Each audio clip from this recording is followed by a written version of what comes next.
Ladies and gentlemen, today we delve into a heated political moment that captured national attention and sparked intense debate across media platforms. The incident in question unfolded during a Senate hearing, where former UN Ambassador Nikki Haley was seen in a fiery exchange with Congresswoman Jasmine Crockett. What began as a standard political proceeding quickly escalated into a loud, emotional confrontation that revealed deep divisions not just between these two powerful figures, but within the broader political landscape of America. This clash raises important questions about political decorum, racial dynamics, and the role of women in power, and serves as a reflection of the polarized environment we live in today. The confrontation between Nikki Haley and Jasmine Crockett during the Senate hearing was not simply an isolated moment of emotional intensity, it was a culmination of deep-rooted political and ideological tensions that have been simmering beneath the surface for years. Nikki Haley, a former U.S. ambassador to the United Nations and prominent figure in the Republican Party, represents a faction of the political right that emphasizes strong national defense, conservative fiscal policy, and a firm stance on immigration and foreign affairs. Jasmine Crockett, on the other hand, is a progressive Democrat and vocal advocate for social justice, economic equity, and civil rights, particularly in marginalized communities. These fundamentally opposing viewpoints came to a head in a public forum designed for dialogue but often dominated by political theater. The exchange between the two women was not just about policy differences, it was about two very different visions for America's future, clashing in a space where compromise seems increasingly rare. Leading up to the confrontation, the hearing was already marked by tension. Each side came prepared not only with their facts and figures but with an arsenal of rhetorical strategies intended to undermine the other's credibility. Haley's remarks were sharp, assertive, and grounded in a vision of strong national leadership, while Crockett's rebuttals drew on lived experiences, community engagement, and a deep frustration with systemic injustices. The atmosphere was charged from the beginning, with little room for reconciliation. Haley's assertiveness, often interpreted by supporters as strong leadership, was perceived by critics as dismissive and domineering. Crockett's impassioned responses, celebrated by her base as courageous truth-telling, were viewed by opponents as overly emotional or confrontational. These perceptions are rooted in broader ideological frameworks that shape how each political figure is seen, not only by their supporters but by the media and public at large. At the heart of their conflict lies a fundamental disagreement about the role of government. Haley advocates for limited government intervention, especially in economic and social matters, believing that individual initiative and free markets are the keys to prosperity. Crockett, conversely, views the government as a necessary force for correcting historical injustices, ensuring equal opportunity, and protecting vulnerable populations. This divergence in philosophy affects how each interprets legislation, allocates resources, and engages with constituents. When these differing worldviews meet in a high-stakes setting like a Senate hearing, the result is often less about collaboration and more about ideological warfare. Their debate was a manifestation of this larger national divide, a divide that is increasingly less about party affiliation and more about the fundamental values that guide governance. The racial and gender dynamics at play further intensified the exchange. As two women of color in American politics, both Haley and Crockett carry the weight of representation. Haley, of Indian descent, has often navigated the complex terrain of being a conservative woman of color in a predominantly white political space. Crockett, as a black woman, brings with her the historical and ongoing struggles of African Americans in political institutions that have long marginalized their voices. Their confrontation was thus layered with unspoken narratives about who gets to speak, who gets to lead, and how authority is asserted and challenged in public discourse. For many observers, this wasn't just a policy dispute, it was a symbolic battle over identity, legitimacy, and power. The loudness, the interruptions, the accusations, these were not merely tactics, but reflections of the deeper emotional and psychological stakes involved when underrepresented voices fight to be heard. Another dimension of the tension was the generational divide between the two. While both women are relatively young compared to many of their colleagues, their political styles reflect different eras and influences. Haley's political grooming occurred during the early 2000s, in a post-9/11 context that emphasized patriotism, foreign policy assertiveness, and traditional values.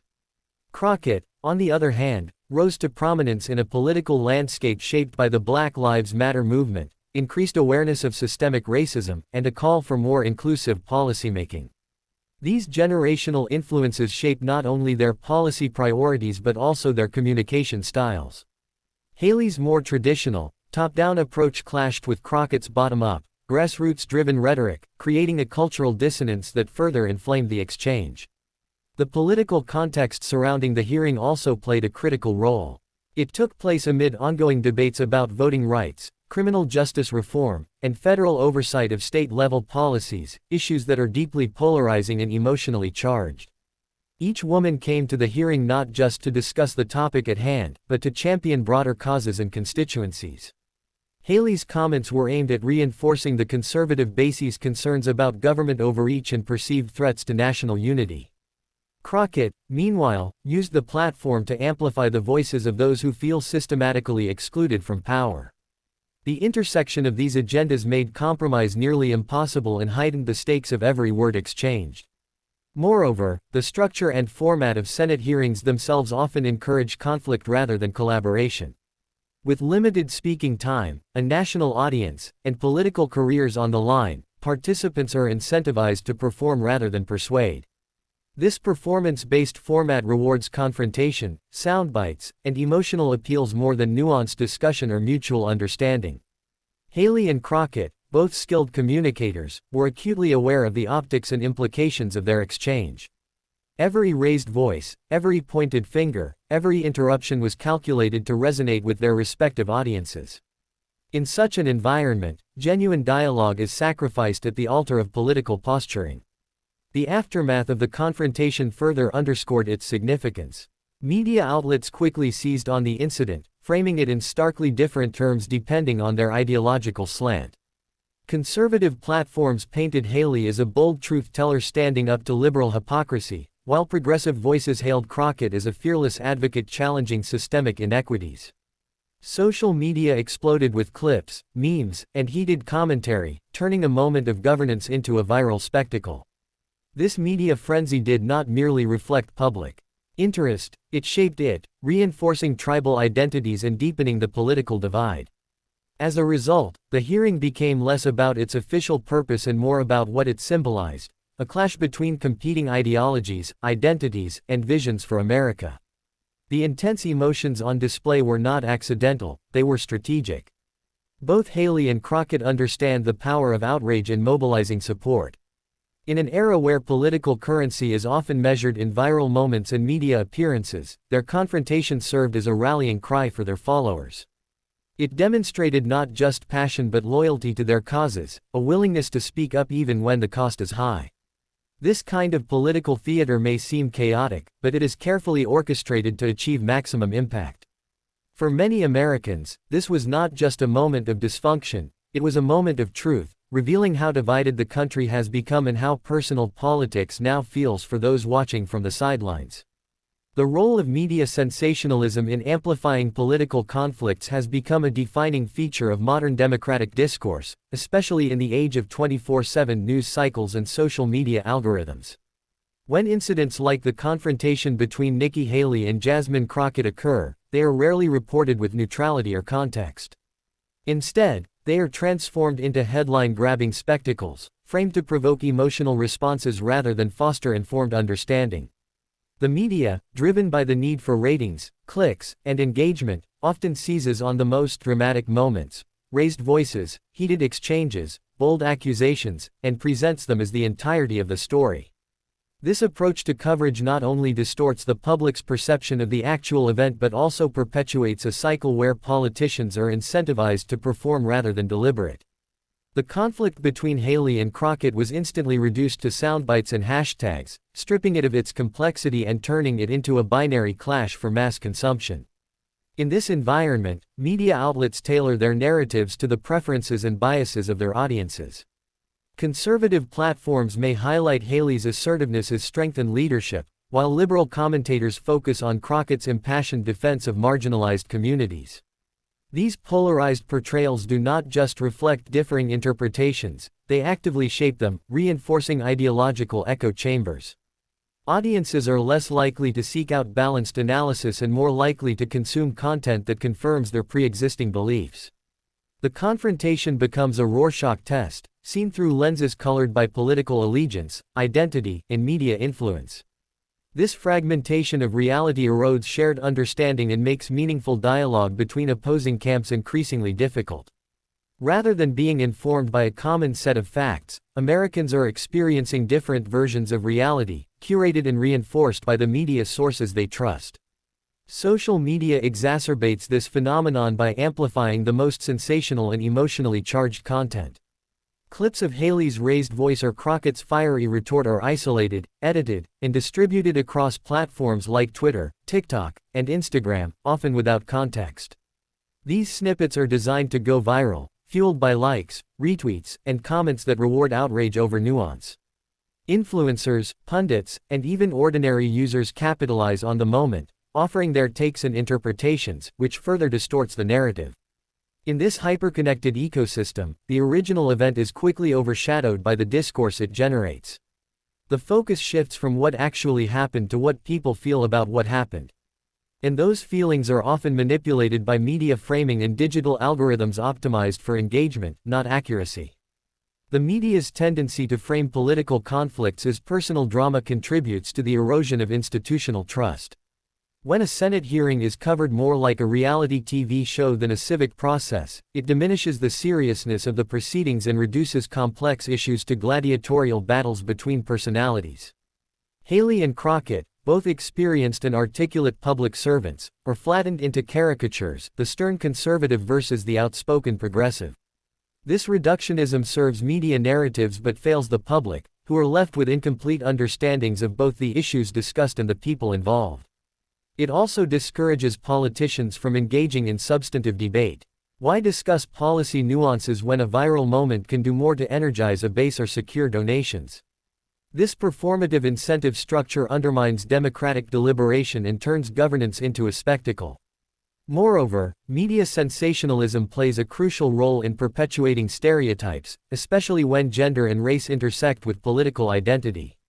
Haley and Crockett, as women of color, are not judged solely by the content of their statements but also by how they say them. When Crockett speaks passionately, she is often labeled as aggressive or angry, while Haley's assertiveness is either praised as commanding or dismissed as shrill, depending on the outlet.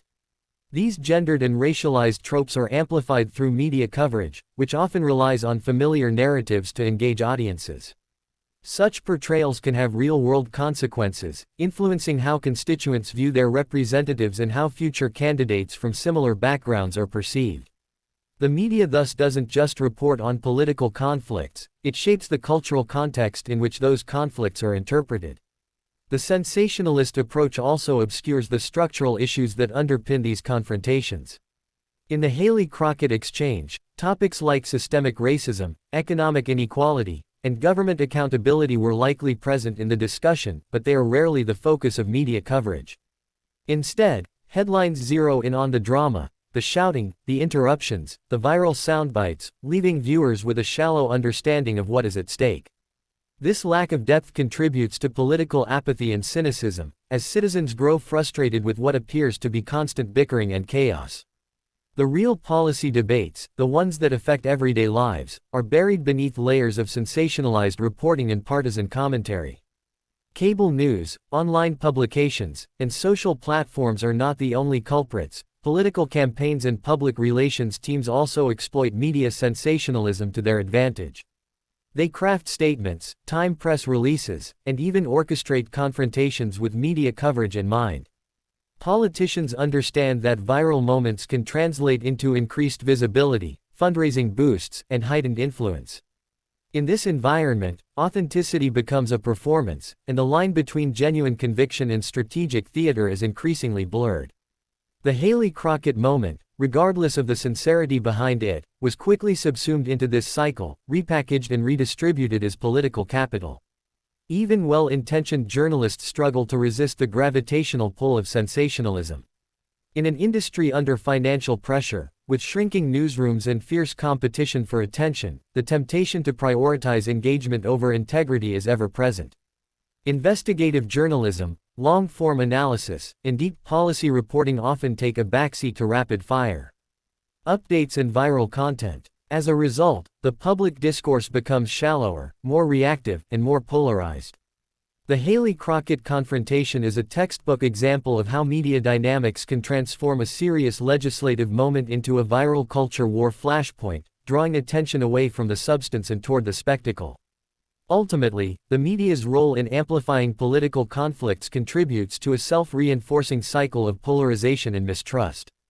As coverage becomes more divisive, political figures feel pressured to conform to the most extreme elements of their base, knowing that moderation rarely garners the same attention. This further widens the gap between parties and reduces the likelihood of bipartisan cooperation. Voters, meanwhile, become more entrenched in their views, more skeptical of opposing perspectives, and more likely to view politics through a lens of entertainment rather than civic engagement. The incident involving Haley and Crockett did not unfold in a vacuum. It was shaped and magnified by media systems that thrive on conflict and controversy. The broader implications of the clash between Nikki Haley and Jasmine Crockett go far beyond the walls of a Senate hearing room and reflect deeper societal struggles around gender, race, and representation in American politics. In a political system historically dominated by white men, the presence of two women of color engaging in such a public and emotionally charged confrontation was bound to carry symbolic weight. Both Haley and Crockett represent different political ideologies, but they also embody the evolving face of American leadership, one that is increasingly diverse and vocal. This evolution is not occurring without friction, and their exchange serves as a flashpoint that reveals how issues of identity intersect with power, policy, and public perception. Their confrontation is a microcosm of the challenges facing the U.S. as it grapples with questions about who has the right to speak, who deserves to be heard, and how leadership is defined in an era marked by social and cultural transformation. For many observers, the image of two powerful women of color confronting each other in a Senate forum challenges traditional narratives about political discourse. The mere presence of Haley and Crockett in such a space disrupts long-standing assumptions about who belongs in positions of influence. Haley, of Indian descent and a prominent Republican figure, has often highlighted her immigrant background and rise through conservative politics. Crockett, as a black progressive Democrat, draws strength from her grassroots activism and advocacy for marginalized communities. Their identities are not just incidental, they are central to how they are perceived and how they operate within the political arena. The fact that they represent such divergent constituencies underscores the complex landscape of representation, where race, gender, and ideology are in constant negotiation. This moment also speaks to the evolving expectations placed on women in politics. Female politicians often walk a fine line between being assertive enough to be taken seriously and likable enough to avoid being labeled as aggressive or emotional. This double standard is magnified for women of color, who face additional scrutiny rooted in both racism and sexism. In the case of Haley and Crockett, their passionate exchange was interpreted through highly gendered and racialized lenses. Haley's raised voice was viewed by some as a display of strength, by others as authoritarian. Crockett's impassioned defense was celebrated as fearless by supporters and criticized as undisciplined by detractors. These reactions reveal how deeply embedded biases continue to influence the way political behavior is judged, especially when it deviates from the norms established by white, male predecessors. Representation itself is a complicated concept. While both women bring visibility to underrepresented groups, they do so in vastly different ways. Haley often frames her identity as proof of the American dream, using her personal story to support a vision of individual success within existing structures. Crockett, meanwhile, emphasizes systemic barriers that continue to disadvantage communities of color, using her platform to advocate for structural change. These contrasting approaches to identity politics highlight the tension between symbolic and substantive representation. Having diverse faces in power does not automatically translate to progressive outcomes or shared values. The Haley-Crockett confrontation forces a reckoning with the assumption that shared identity means shared ideology, showing instead that representation is multifaceted and politically contested. The broader public reaction to their clash also reflects shifting cultural attitudes about power and voice. In a society that is increasingly aware of historical injustices and social inequalities, the way people interpret political conflict is deeply influenced by their own identities and experiences. For some, seeing a woman like Crockett stand up to a figure like Haley is empowering, a sign that the political system is beginning to reflect the diversity of the population it serves.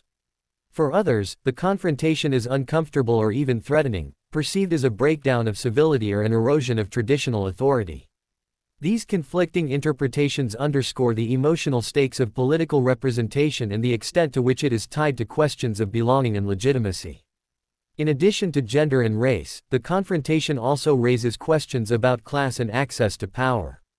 Crockett's political career has been shaped by her advocacy for low-income and working-class communities, many of whom feel excluded from mainstream political discourse. Her style, direct, emotionally resonant, and unapologetically bold, resonates with those who feel their voices are too often ignored. Haley, by contrast, positions herself within a more establishment-oriented framework, appealing to constituents who value stability, hierarchy, and traditional political norms. Their clash, therefore, is not just a personality conflict, it's a reflection of competing class interests and visions for how democracy should function. Crockett challenges the idea that politics must be polished and reserved, while Haley defends a more conventional form of leadership rooted in order and discipline. The implications of their clash also extend into electoral politics, where identity and representation are increasingly central to campaign strategies. As parties work to mobilize diverse coalitions, figures like Haley and Crockett play important roles in shaping the narratives and priorities of their respective bases. Haley is often positioned as a potential unifier within the GOP, a woman of color who can appeal to moderate voters while upholding conservative principles. Crockett is seen as a rising star within the progressive movement, someone who can galvanize young voters and communities of color with her authenticity and passion. Their visibility on the national stage is not just about policy, it's about shaping the future of their parties and redefining what leadership looks like in 21st century America. Beyond electoral implications, the Haley-Crockett confrontation also serves as a lens through which to examine the culture of political institutions themselves. Historically, institutions like the Senate have been bastions of elitism and exclusion, structured in ways that often marginalize non-traditional voices. When figures like Crockett challenge those norms, through tone, language, or style, it disrupts the established order and invites backlash. Haley, though also a trailblazer in her own right, often works within these structures, using their language and protocols to assert her authority. Their differing approaches to institutional engagement reflect broader debates about reform versus revolution, inclusion versus assimilation, and the tension between working within the system and challenging it from the outside. The public's fascination with their confrontation also illustrates a deeper cultural shift toward valuing authenticity and emotional expression in political life. Voters are increasingly drawn to politicians who seem real, who express outrage, who speak plainly and passionately. This change challenges older models of leadership that prioritize stoicism, detachment, and carefully curated personas. Both Haley and Crockett engage with this shift in different ways, Haley through calculated assertiveness and Crockett through unapologetic emotion. Their styles may differ, but both tap into the desire for leaders who reflect the intensity and urgency of the moment. This shift has profound implications for how political authority is constructed and sustained in the modern era. The Haley-Crockett exchange ultimately exposes the contradictions and complexities of representation in a diverse democracy. It shows how identity can both empower and divide, how passion can inspire and polarize, and how the fight for voice and visibility continues to evolve. Their clash is not just about two individuals, it is about a nation wrestling with its past, negotiating its present, and trying to imagine its future in a time of profound social and political transformation.